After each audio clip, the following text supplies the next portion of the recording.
Hello, everyone. Good morning. We are here to discuss about the case study on Public Health Institute of NCDC, Nigeria. So here we are to talk about the NCDC, that is the Nigerian Center for Disease Control. Here we talk about the, the various challenges that are faced within the organization and how those challenges are mitigated through a responsible leader. So these are our table of contents, the summary, the background, analysis, and the conclusion. Here is the summary of the story. The formation of NCDC in 2011 happens.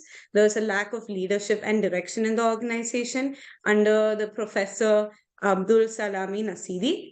Over time comes an organizational transformation with the appointment of Dr. Chikwe Ihekwezu in 2016.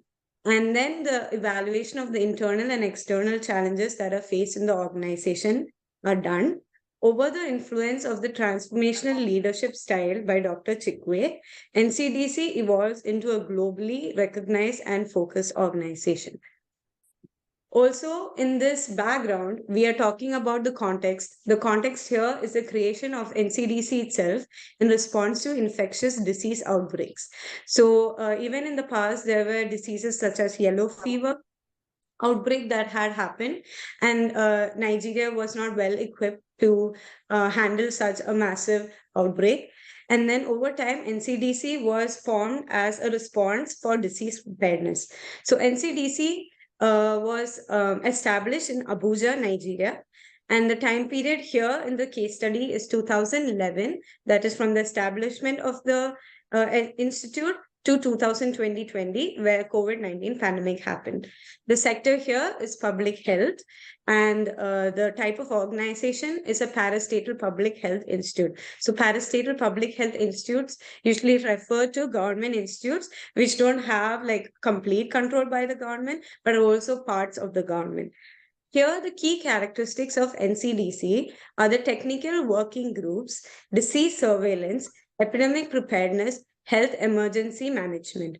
Technical working groups was a special group formed in response for disease outbreaks to respond with the help of research and development.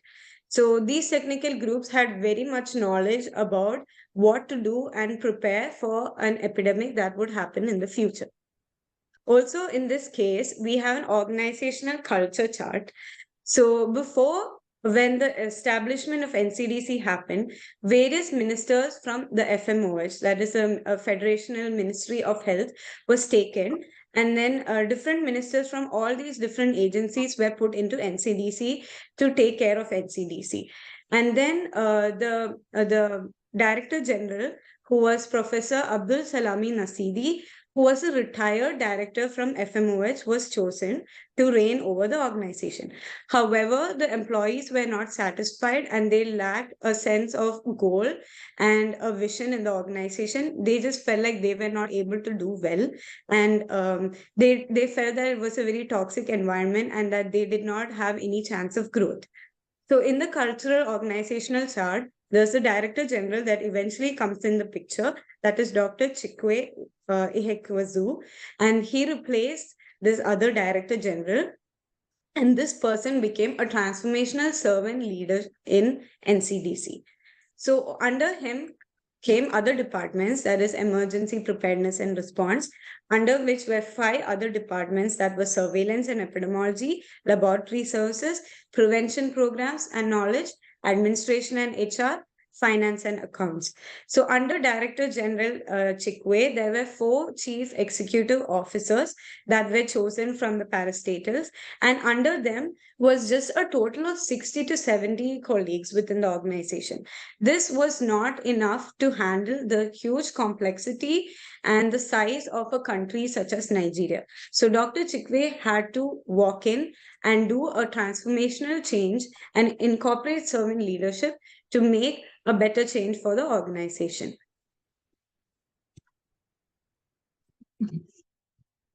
Critical event timeline of NCDC. Establishment of NCDC in 2011. and Professor Abdulsalami Nasidi was appointed as Director General. From 2011 to 2014, mentioned the challenges within the organization, and in 2014, Ebola fever outbreak happened, and in 2016, Lassa fever outbreak, and the Dr. Chikwe was appointed as a Director General in NCDC. From 2016 to 2019, there is a positive shift in the organization culture changes with leadership. And in 2019, national and international collaborations happened. And in 2020, COVID-19 pandemic happened. And the main problem in NCDC was operational inadequacy from leadership deficit in NCDC. They have faced significant challenges, includes no legal status, there was no clear organization culture and no direction for this, and the and limited resources, inadequate infrastructure, lack of public expertise. And then we have analyzed internal factors to with respect to organization, employees, and resources. In organization, there was a lack of leadership and lack of centralized database, and in the employees, the burnout of employees, low competency of staff, insufficient public health expertise like virologists, epidemiologists, microbiologists, and so on. And in resources, manpower gaps, inadequate investment, limited resources and facilities.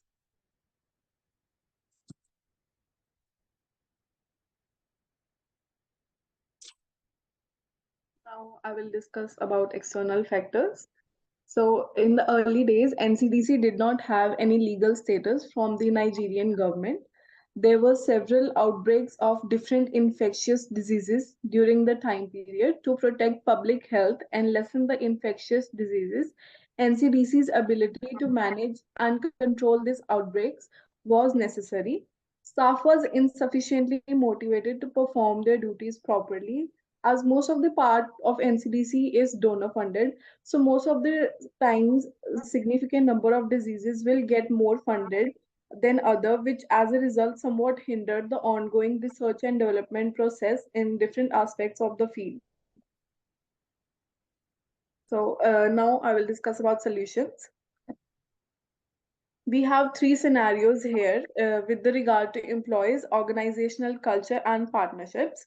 In case one, NCDC had the option to keep just the senior experienced staff introduced from different parastatals or encourage new hires along with them. Dr. Chikwe chose a blend of both. He esteemed strong relationships between the members and had individual conversations about issues and oriented them with the organization's vision.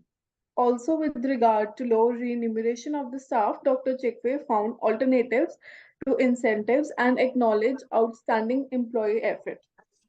In case 2, Dr. Chekwe had the option to run NCDC without changing the current state of affairs. He, however, chose to incorporate a leadership style and create valuable change.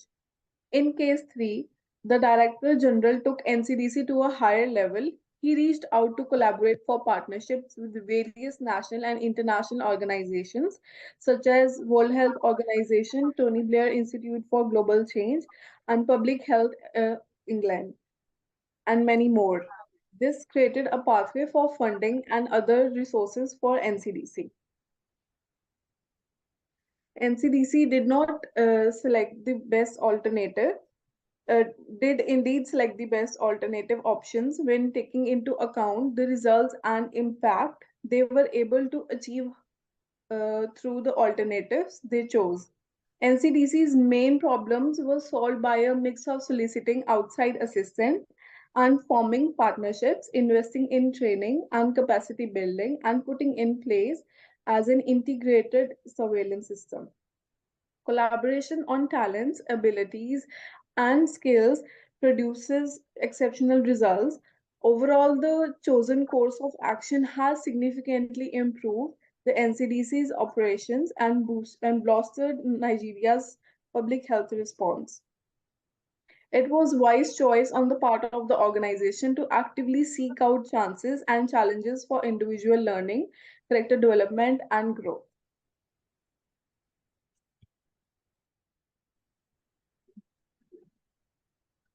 So next, I will be talking about the recommendations that we have come up as a team for NCDC. So first one is need for centralized database synchronous with TWG knowledge and other departments. They need to have a database which is synchronous with the TWG. And next is establishing new approaches in culture, which we have come across the quarters 2012. So we have chosen this as a recommendation for NCDC. Next is the public awareness programs. NCDC has to come up with different public awareness programs where they can talk more about the infectious diseases and how they can control the spread of these diseases. And next is improvement of R&D facilities. By improving their R&D facilities, they can research the different avenues of the disease and how they can be controlled and tackled with on a large basis, on like the societal basis. Next, I will talk more about the continued recommendations. More recommendations. They can bring in the digitalization of health. Like at the Nigerian Center for Disease Control, digitalizing health entails leveraging technology and digital solutions to improve disease control, surveillance response, and overall public health management. This can be done by advocating policy reforms, advocating in NCDC for policy changes to increase the Nigeria Center for Disease Control's capacity to effectively prevent, identify, and respond to disease outbreaks. Some policy reforms that can be advocated at NCDC are increased funding, legislative banking, integration of healthcare system, public health infrastructure, innovation and research, etc. And they can also enhance international collaborations. Improving the Nigerian Center for Disease Control's international partnership can greatly help to disease control efforts and boost Nigeria's health security. Next is sharing information and assessing risk.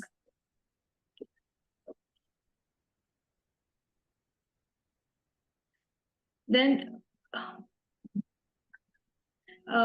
now we would like to conclude our case study by saying that the case study of Nigerian Center for Disease Control reveals an organization on the verge of a substantial shift in its approach to disease control and public health management.